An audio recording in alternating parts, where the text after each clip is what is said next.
फकीरों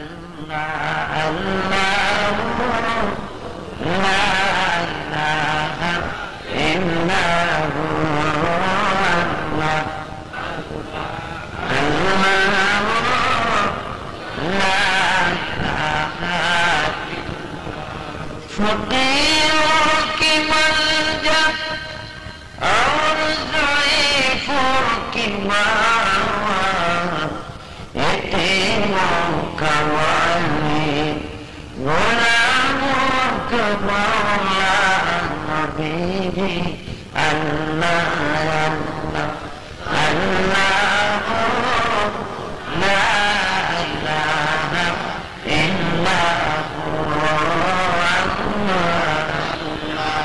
अल्लाह ला इलाहा मफासिद को ज़बर करने वाला, कबाल को शीरो शकर करने वाला, नबी अल्लाह अल्लाह ला इलाहा इल्ला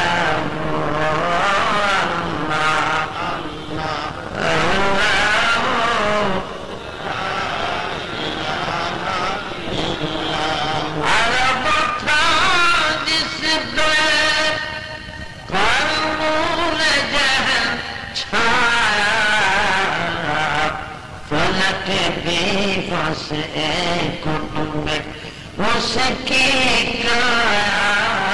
नबी अल्लाह अल्लाह अल्लाह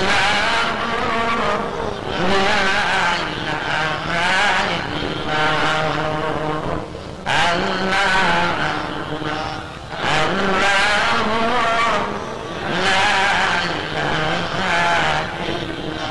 ला इलाहा इल्लल्लाह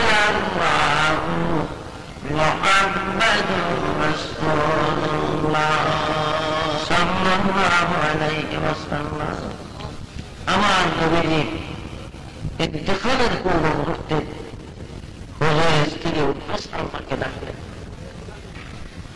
ডাকে উম্মে সালমার হাতে একটা শিশি দুধের শিশি, ছোট্ট শিশি, বলে এটা রাখা তোমার কাছে। উম্মে সালমা যত্ন করেন, বলে হুজুর এটার মধ্যে কি? উম্মে সালমা গো, এই শিশিটার মধ্যে কারবালার ময়দানের মাটি আছে, এটা আমি কি করবো তোমার কাছে রাখবো?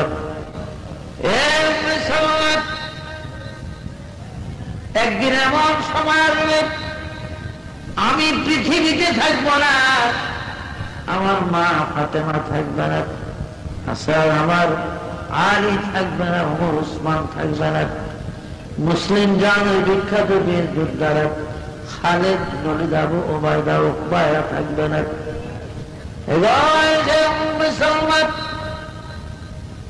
আমির মাদিয়ার ছেলে ইয়াজিদ দামেস্কের খিলাফতে বসবে, চক্রান্ত করে বিষ পান করিয়ে আমার হাসানকে মদিনায় শহীদ করে দিবে, আর আমার হুসাইনকে ধোঁকা দিয়া কুফার গভর্নর ওবায়দুল্লাহ ইবনে জিয়াদের মাধ্যমে ধোঁকা দিয়া ওই কুফার নাম দিয়া ফোরাত নদীর পার দিবে, পানি বন্ধ করে দিয়ে অবরোধ করে আমার হুসাইনকে কারবালায় শহীদ করে দিবে। এই শিশির মাটিগুলা যেদিন খুনে পরিণত হবে দেখবা, মনে করবা ওই দিন আমার হুসাইন কারবালায় শহীদ হয়ে যাবে। চোখের পানি ছেড়ে কারবালা কি তালোয়ার কিতাবে লেখে উম্মে সালমা রাদিয়াল্লাহু আনহা চোখের পানি ছেড়ে কাঁদে আর বলে, নবীজি গো এটা কি করলেন? আর কারো কাছে দিতেন শিশি, আমার কাছে কেন দিলেন? আমার মন বলে গো রাসূল, তাই বুঝি আমার ভাই হুসাইনের সাথী আমিও হব কারবালা। হুজুর বলে, হ্যাঁ তুমি তার সাথে হবে এবং যায়নাবও তার সাথে হবে। সত্যি যেদিন ইমাম হুসাইন কারবালা এসেছিলেন, নবীজির দুইজন স্ত্রী ছিল সাথে, বিবি উম্মে সালমা আর হযরত বিবি যায়েনব বিনতে জাহাশ এই দুইজন ছিল। বন্ধুরা আমার, অনেক লম্বা ঘটনা চক্রান্ত করে যখন বিষের শরবত ইমাম হাসানকে দেওয়া হলো, বিষ যখন কলেজা ধরে যায়, তার ছেলে কাসেমকে ডাকলেন, কাসেম রে তাড়াতাড়ি যা রে, আমার ভাই হুসাইন কোথায় তালাশ করে নিয়ে আয়। এজিদের তরফ থেকে বোধ হয় বিষের শরবত দেওয়া হয়েছে, আমি চির বিদায় হয়ে যেতেছি, যা তাড়াতাড়ি। তালাশ করতে করতে কাছে যায়, দেখে রাসূলের রওজার কাছে হযরত ইমাম হুসাইন। দূরে আসলেন, ভাই গো কি হয়েছে? হুসাইনের গলায় ধরে কান্দে, চির বিদায় দাও হে আমার ও ভাই হোসেন রে, ওরে ডাকিতেছে নানা জিহার মা। ও ভাই রে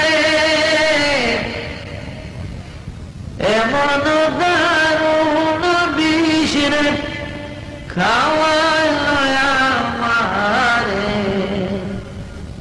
বিষের চোটেতে প্রাণ আমার যেতেছে বাইরে। ও ভাই হোসেন রে, ওরে ডাকিতেছে নানা জিয়ার মা। ও ভাই রে শিশুকাল হইতেছিলাম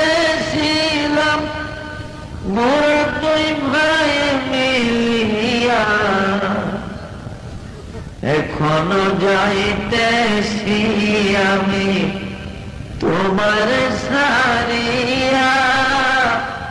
ভাই হোসেন রে, ওরে ডাকিতেছে নানা জিয়ার মা। ও ভাই রে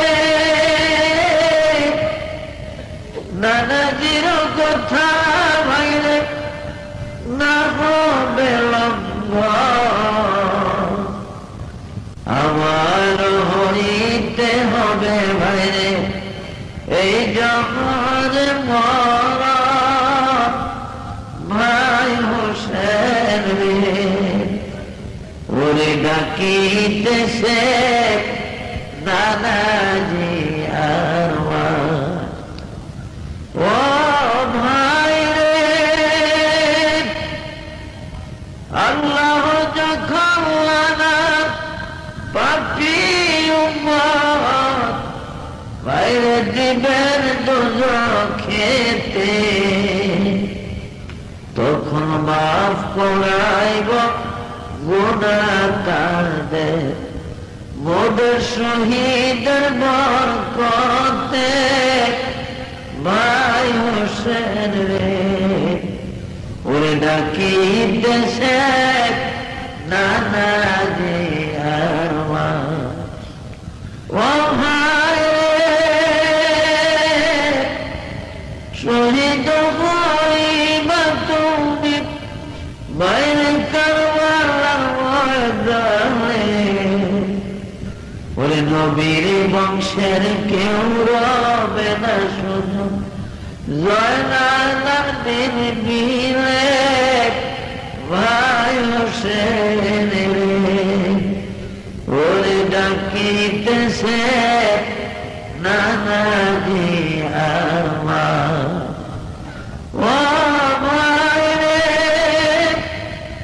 আরো একটি কথা ভাই রে তুমি আমার রাখিও মনেতে, তোমার সখীরারে বিয়ে দিও ভাই রে ওই আমার কাশেমের সাথে। ভাই হোসেন রে ডাকিতেছে নানা জিয়ার মা। ও ভাই রে শেষ সালাম দিয়া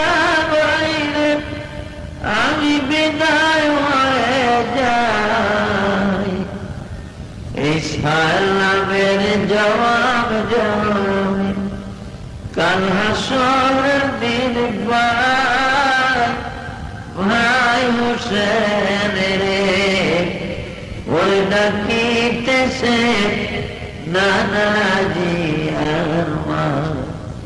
এমনি ভাবে হযরত ইমাম হাসান রাদিয়াল্লাহু আনহু বিদায় হয়ে গেলেন। ইন্না লিল্লাহি ওয়া ইন্না ইলাইহি রাজিউন। মদিনায় জান্নাতুল বাকিতে মা ফাতেমার পাশে হাসানকে কবর দেওয়া হয়। আজ মদিনায় গেলে পাক পবিত্র হৃদয় নিয়ে নিশির জমিতে আল্লাহর পাগল বান্দারা জান্নাতুল বাকিতে মা ফাতেমা হাসানের রওজার পাশে জিয়ারতে বসলেন, দাঁড়াইলেন। আজও যেন শোনা যায় হযরত হাসান এবং ফাতেমার কান্দনের আওয়াজ। হযরত ফাতেমা তার সন্তান হাসানকে দিকে দিকে কান্দে আর বলে, রে আমার বাবা হাসান রে, আমি ফাতেমা আল্লাহর কসম করে বলি রে হাসান, হাসান রে, তোমার বাবা আলী কারামুল্লাহ ওয়াজহুকে আমি আবার বিবাহের মোহরের টাকা ক্ষমা করে দিয়েছি রে হাসান, একমাত্র বাবার গুনাহগার উম্মতের নাজাতের জন্য। এই প্রত্যুত্তর কান্নার শব্দ আজ হাসানের রাজা থেকে নবীর পাগল্লা শুনে ইমাম হাসানকে দেখে ডাকে আর বলে, মা গো, আমি হাসান আল্লাহ কসম করে বলে, মা, কাল হাসরের কঠিন দিনে আমার নানার গুনাহগার উম্মত গুলির আল্লাহর ফেরেশতারা যখন মারবো লোহার নিজের গলায় লাগায় টানিয়া টানিয়া দুজখের দিকে নিয়ে যাবে। ছোট ভাই হুসাইনকে নিয়ে আসগরের কাসেমে হুসাইনের কারবালার ওই রঙিন রক্ত মাখা জামা কাপড় গুলা নিয়ে আমরা দুনো ভাই দুজখের দরজা দাঁড়াইয়া থাকবো মা। আর নানার গুনাহগার উম্মত গুলিয়ে আমরা দুই ভাই ফেরেশতাদের হাত থেকে কারিয়া কারিয়া রাখবো গো মা। আমরা নানার উম্মত দুজখে জ্বলতে দিব না। এই প্রেমের বাণী মদিনায় গেলে জান্নাতুল বাকিতে আজ নবীর পাগলরা শুনতে পায়। 1962 ইংরেজির মাঝামাঝির দিকে আমি গুনাগান বাগদাদের জিয়ারত করে বাগদাদ থেকে সিরিয়া যাওয়ার পথে বাগদাদ শহরের গাউসুল আজমের মাজার তানানি মাজার থেকে 2 মাইল পশ্চিম দিকে জমিয়তুল হিলালের মধ্যে বাগদাদের খলিফা বাদশাহ হারুন ইবনে রশিদের কবর এবং তার বিবি জোবাইদার কবর সহ এখানে 42 জন আউলিয়ার কবর আছে। এখান থেকে 140 মাইল পশ্চিম দিকে গেলে ফোরাত নদী পড়ে। আমাদের ইন্টারন্যাশনাল সার্ভিসের 3টা বাস পাশাপাশি যখন ফোরাত নদীর পুলের উপরে যাওয়া উঠে, আফগানিস্তানের মাওলানা ওবায়দুল আনোয়ার আফগানি আমাদের সাথে ছিলেন। আর আমাদের কুমিল্লা জেলার বর্তমান চাঁদপুর জেলা অন্তর্গত রহিমানগরের মাওলানা লুৎফুর রহমান কচুয়া থানা এলাকার আমাদের সাথে ছিলেন। আমি মাওলানা ওবায়দুল আনোয়ার আফগানি की বললাম, जनाब आप ड्राइवर से पूछिए कि ये कौन सा नहर है। हुजूर ड्राइवर के जिज्ञासा करें এটা কোন নদী। আরবি ভাষায় তিনি জিজ্ঞাসা করলেন, ইয়া সাওয়াকুম আইন নহরে হাদি, এর ড্রাইভার বলো তো এটা কোন নদী। ড্রাইভার বলে, শেখ হাজা নহরে ফোরাত। হুজুর এটার নাম হলো ফোরাত নদী। এই ফোরাতের কথা আমাদের বাসের ভিতরে যখন মুসলমানদের কানে আওয়াজ আসলো, আমাদের বাসের ভিতরে একটা রোনাজারের শোরগোল পড়ে যায়। প্রত্যেকটি মুসলমান 2 চোখের পানি ছেড়ে কান্দে আর বলে, ড্রাইভার বাস আর সামনে চালাও না, এইখানে রাখো রে, আমরা ইমাম হুসাইনের ফোরাত নদী জীবনের মতো একবার দেখে নেই। আধা ঘন্টার কিছু বেশি সময় ফোরাতের পর অবস্থানে পড়ে 4 মাইল পশ্চিম দিকে গেলে কুফা নগরে ইমাম আজম আবু হানিফার মাতৃভূমি কুফা। কুফার থেকে 2 মাইল দক্ষিণ দিকে আসলে নজব আশরাফ নামক জায়গাতে হযরত আলী রাদিয়াল্লাহু আনহুর পবিত্র মাজার শরীফ। হযরত আলীর মাজার থেকে মাত্র 150-200 কদম পরিমাণ পশ্চিম দক্ষিণ কর্নারে কারবালার শাহী গেট বাবে হুসাইন করে। এই গেট দিয়ে ভিতরে ঢুকলে ডান পাশে প্রথম মুসলিম ইবনে আকিলের কবর পড়ে। মুসলিমের কবরের পরে 9টা খিমা কারবালার ময়দানে আছে।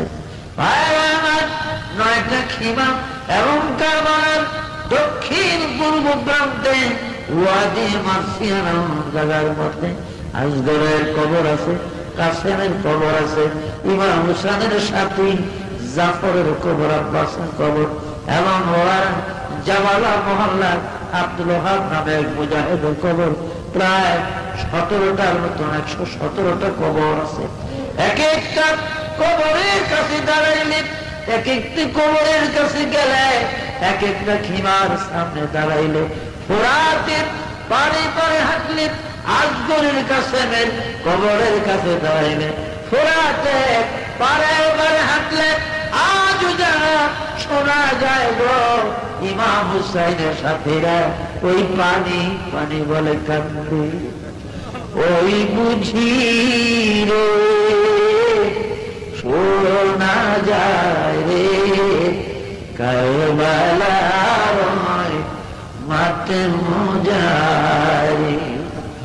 ওই শোনা যায় কান্দে খিমা হায় হোসেন হায় কাসেম বলি।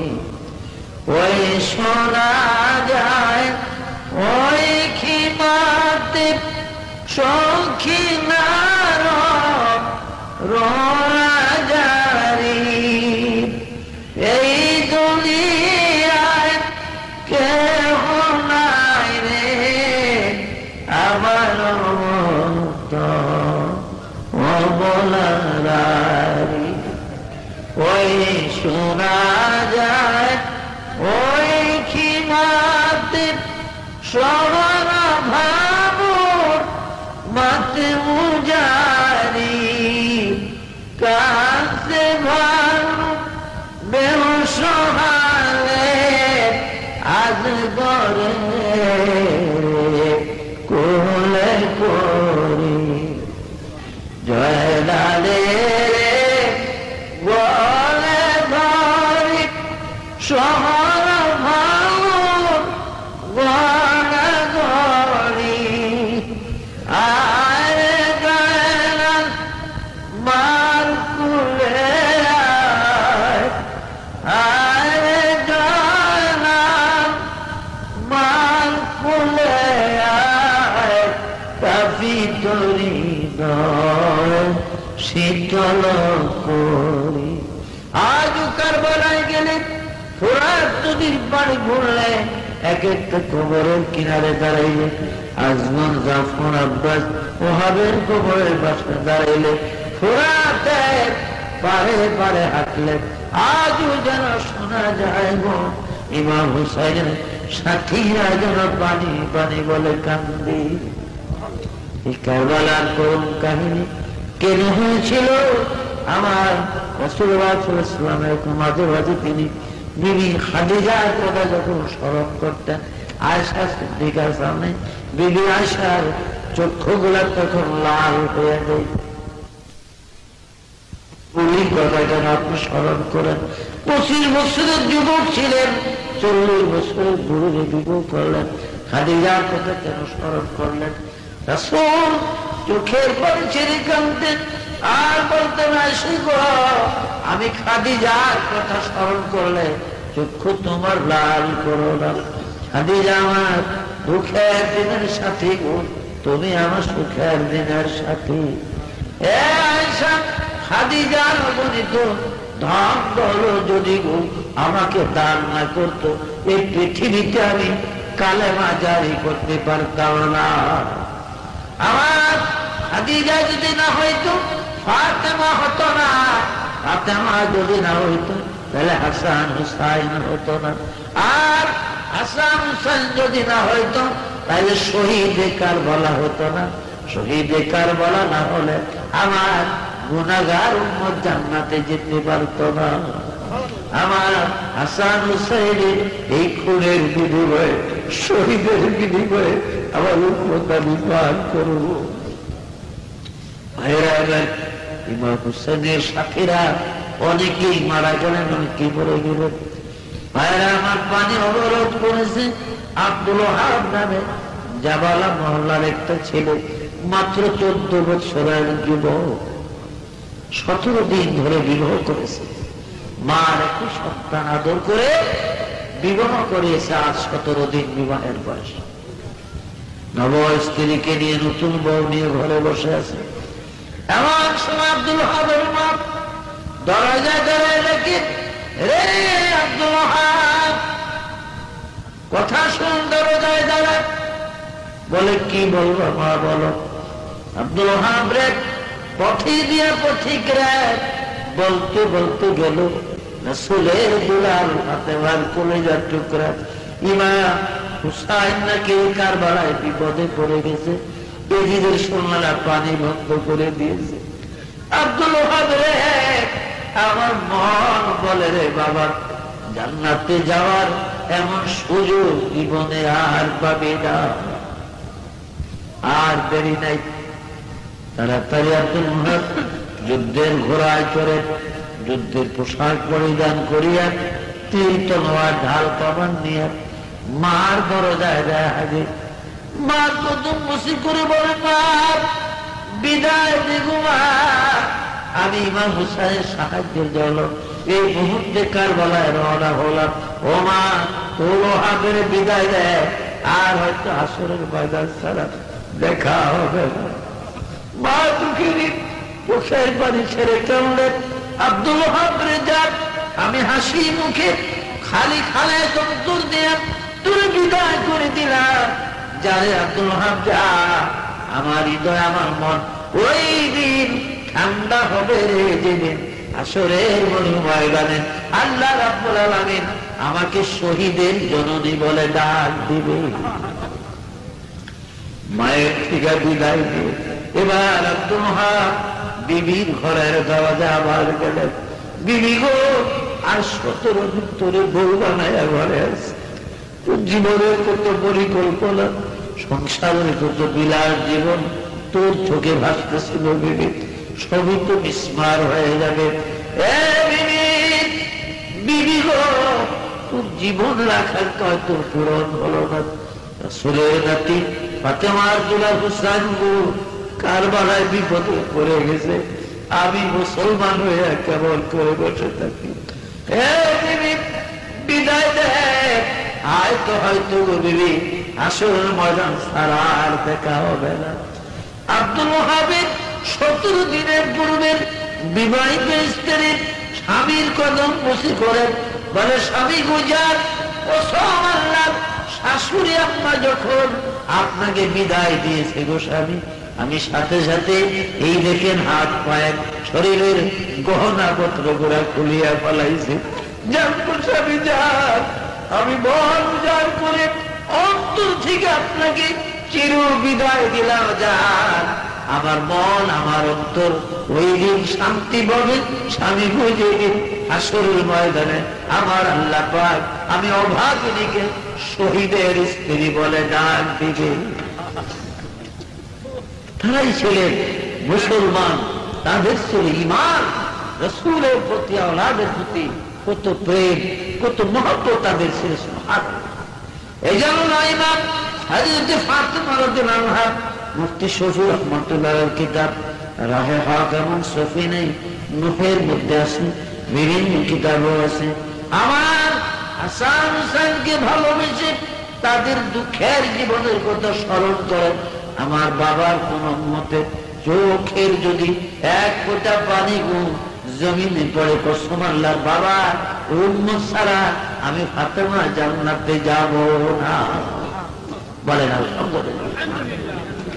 আছি ভাইরা, এই রবীন্দ্র মুসলিমনগর, এই মাদ্রাসা নবীর ঘর, আপনারা বহু টাকা পয়সা অনেক কিছুই মাদ্রাসার জন্য আপনারা দান করেছেন। এর যাজা খায়ের অবশ্যই পাবেন, এর প্রতিদান। কারণ এই প্রতিদান আল্লাহ অবশ্যই দিবেন। তবে দেখো আপাতত কিছু যদি কেউ বাকি থেকে থাকেন আপনারা কিছু দেন, 100, 200, 500 আসার লাগি কিছু বাকি থাকে আপনাদের। بلغ العلا بكماله كسب الدجى بجماله حسنت جميع خصاله। প্রত্যেকে কয়েকবার আস্তাগফিরুল্লাহ করেন। বিসমিল্লাহির রহমানির রহিম। আস্তাগফিরুল্লাহ আস্তাগফিরুল্লাহ আস্তাগফিরুল্লাহ। বিসমিল্লাহর সাথে সূরা ফাতিহা একবার আর সূরা ইখলাস অর্থাৎ কুল হুয়াল্লাহ শরীফ 3 বার করে পড়ে। এটা কবরবাসীদের প্রতি লক্ষ্য করে।